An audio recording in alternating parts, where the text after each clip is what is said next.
मित्रों, हम आजकल करते करते 21वीं सदी में पहुंच गए और ये 21वीं सदी है प्रगति वैज्ञानिक की सदी है। दोस्तों, ये सदी में क्या हो रहा है? टीवी है, स्मार्टफोन है, हम घर के एक कोने में बैठे हैं, एक उंगली दबाई नहीं, हम बात कर सकते हैं दुनिया के दूसरे सिरे पे बैठे अपने रिलेटिव्स की, वहां के पहाड़ों की, वहां की बर्फ की और वहां की माहौल की। ये तो हो गई वैज्ञानिक की बात। तो हम इसमें इतने इन्वॉल्व हो गए हैं, इतने एक हो गए हैं कि हमें पता ही नहीं चलता है कहाँ दिन जा रहा है, कहाँ रात आ रही है, क्या हो रहा है, कुछ पता नहीं है। हम आजू बाजू का कुछ सोचते नहीं है। बचा कुचा जो वक्त होता है वो भी ये साइंटिफिक सब चीजों से अपना व्यापार करते हैं, अपना व्यवसाय करते हैं और आनंद से जीवन व्यतीत करते हैं। लेकिन यकायक एक परिवर्तन आता है। 2 रोज 4 रोज पहले मैं ऐसे ही घर पे बैठा था, टीवी खोला, वहां पे एक चमत्कारी बाबा आ गए। जी हाँ दोस्तों, मैं आज वही बात करने वाला हूं। मित्रों, झारखंड राज्य में एक बागेश्वर धाम करके छोटा सा गांव है। वहां पे हनुमान जी का मंदिर है। वो मंदिर के पुजारी श्री धीरेन्द्र किशन शास्त्री की बात कर रहा हूं। मित्रों, ये जो पंडित जी हैं वो सेवा चाकरी करते हैं, पूजा अर्चन करते हैं हनुमान जी के मंदिर में, और ये कुछ नया नहीं कर रहे हैं। उनके दादा परदादा यही करते आते हैं और हनुमान जी की सेवा करते हैं। केसरिया टेक्सटाइल कंपनी, हम नई सोच नई दिशा के साथ आते रहते हैं। हम जब एक परिवार के सदस्य बन चुके हैं तो मेरा ये कर्तव्य है, ये मेरी रिस्पॉन्सिबिलिटी है कि आप तक समाज में घटित नए नए किस्से आपके सामने पेश करूं और इसमें कुछ यांत्रिक तकनीकी जो होती है, यांत्रिक चीजें होती हैं, वो आपके सामने पेश करूं। हम ज्यादा पढ़े लिखे नहीं हैं, हम मध्यम कक्षा के लोग हैं। कहता भी दीवाना, सुनता भी दीवाना। टीवी में आता रहता है, हम देखते रहते हैं, सुनते रहते हैं। हम जो सुनते हैं उस पे विचार जरूर करते हैं, लेकिन कुछ ज्यादा सोचते नहीं है, क्योंकि हमको बहुत कुछ सोचने का है, बहुत कुछ करने का है। फिर भी ये मसला मैं आपके सामने आज लाया हूं। चलिए दोस्तों, तो बात करते हैं धीरेन्द्र किशन पंडित जी की। ये व्यक्ति क्या करते हैं मालूम है? ये खुद बताते हैं कि मैं एक सामान्य हर पुरुष की तरह, हर इंसान की तरह वैसा ही हूं। मैं कोई भगवान नहीं हूं, न तो मैं गुरु हूं, न तो मैं कोई विद्या प्राप्त की है। वो सिर्फ 26 साल के हैं। उनका जन्म हुआ था मध्य प्रदेश में। झारखंड अपने बाप दादा के साथ रहते थे, पुरखों का मंदिर है, उसकी सेवा करते हैं और जीवन व्यतीत करते हैं। ये शनिवार और मंगलवार 2 दिन दरबार लगाते हैं। कहां पे? ये बालाजी साहब का जो मंदिर है, बागेश्वर धाम बालाजी का, हनुमान जी का जो मंदिर है, वहीं पे ही दरबार लगाते हैं।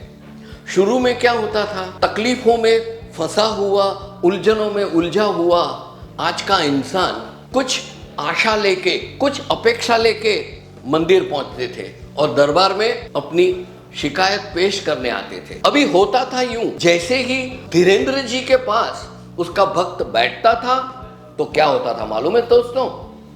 वो कुछ अपनी समस्या या अपनी उलझन बाबा जी को बताए या शास्त्री जी को बताए, उससे पहले ही वो क्या करता था, तुरंत ये धीरेन्द्र जी हैं, एक कागज निकालते थे, उसमें चंद चीजें लिख के जो भक्त आया है उसके सामने ढेर देते हैं। जो भक्त आया है वो पढ़ के हैरान हो जाता है, दंग रह जाता है कि अरे बाप रे, ये क्या? मेरे दिल में, मेरे दिमाग में, मेरे मुंह में जो शब्द है, मैंने कुछ बताया नहीं है किसी को। अपने गांव से दौड़ा दौड़ा जो भी वाहन मिला, जो भी मेरे को व्यवस्था मिली, उससे मैं यहाँ पे ला के लाइन में खड़ा रह गया।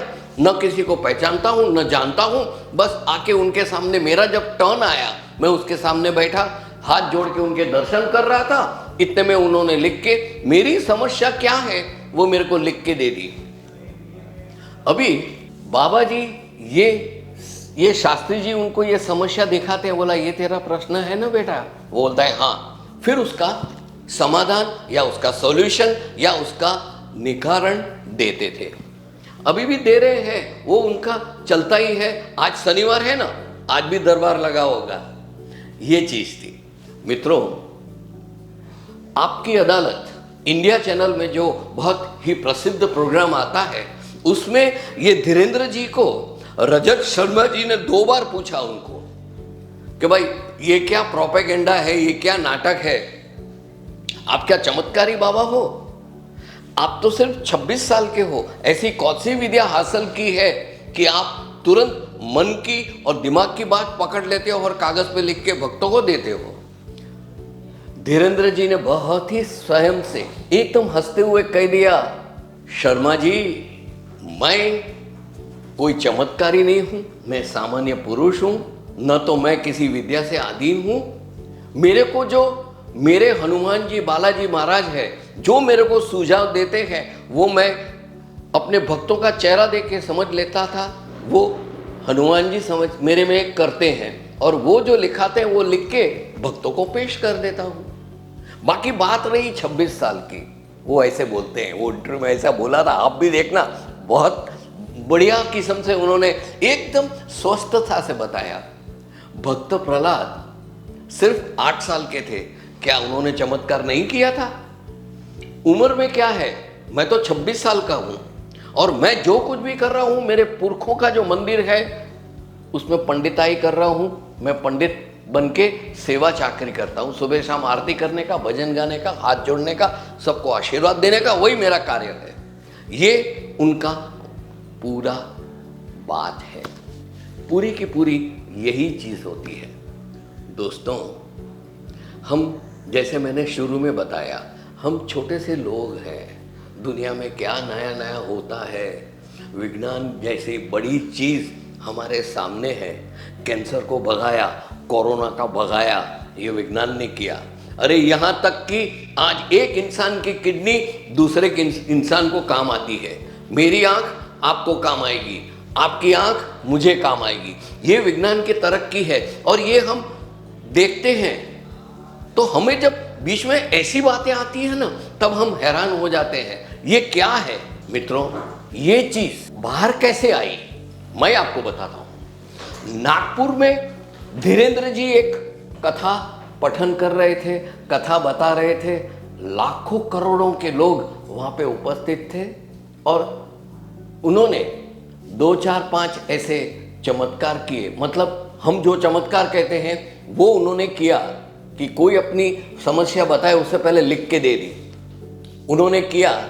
तब जाके असंतुष्टों को और जिनको इनसे कुछ काम नहीं समझ में आ रहा था, उन्होंने क्या किया, उनको अंधविश्वास फैलाने के लिए और लोगों को गैर मार्ग पे ले जाने का कंप्लेन दिया और वो ये पूरा किस्सा बाहर आया। धीरेन्द्र जी बता रहे हैं, वो जब 8 साल के थे तब से ये चीज चल रही है, वो करते हैं। स्कूल में थे तब से, स्कूल में कोई बच्चा बोलता था कि मेरे को कितने अंक आएंगे गणित में, तो मैं ऐसे ही बोलता था तेरे को 56% आएंगे जा, और आते थे। मैं कोई चमत्कार नहीं करता हूं, लेकिन बस बचपन से ही ये हो जाता था, मैं करता था। ये सब धीरेन्द्र जी है क्या, कौन है, कहां के हैं, ये बाहर कैसे आया? संस्कार चैनल पे उनकी कथा लाइव टेलीकास्ट हो रहा था, तब शुरू में वो ये कथा बोलते थे और उनकी वाणी बहुत मीठी है और एग्रेसिव है, बहुत अच्छा बोलते हैं। इनका कहने का तरीका, समझाने का तरीका इतना परफेक्ट था कि नेचुरली भक्तजन ने और जितने भी लोग हैं हिंदुस्तान में, वो सब आकर्षित हुए और वो चैनल देखने लगे। चैनल देखते उनकी प्रसिद्धि बढ़ने लगी, तो वो प्रोग्राम में वो कथा के बीच में वो ऐसे चमत्कार करने लगे। बस यहीं से वो नजर में आ गए। रात दिन ये चैनल खोलो, वो चैनल खोलो, ये चमत्कार करते, ऐसे कितने वीडियोस आप YouTube खोलोगे ना, उनके चमत्कार से भर गया है। मित्रों, ये तो बात हुई धीरेन्द्र किशन पंडित जी की। हम ये नहीं जानते हैं कि ये क्या है, क्यों है, ये क्या सही कर रहे हैं, ये क्या सही हो रहा है, या ऐसा कुछ होता है वैज्ञानिक 21वीं सदी में, ऐसा कुछ है या नहीं है, हमें कुछ नहीं पता। ये तो सिर्फ वक्त बताएगा। हमारे लिए बस इतना ही काफी है। प्यार बांटते चलो, सब पे भरोसा रखो, सब पे विश्वास करो, अपने कर्मों को सीधी लाइन में डालो। इधर उधर करने की जरूरत हमको बिल्कुल नहीं है। हम क्या करें, हम बस एक ही चीज करें, सुबह होते ही अपने इष्ट देव पे, अपने ईश्वर पे इतना श्रद्धा रखें, इतना भरोसा करें कि कोई भी बुराई आप तक पहुंचे नहीं, आपके दिमाग में भी नेगेटिव विचार कोई आए नहीं, और आप आगे बढ़ते रहो। बाकी ये सब होता ही रहेगा।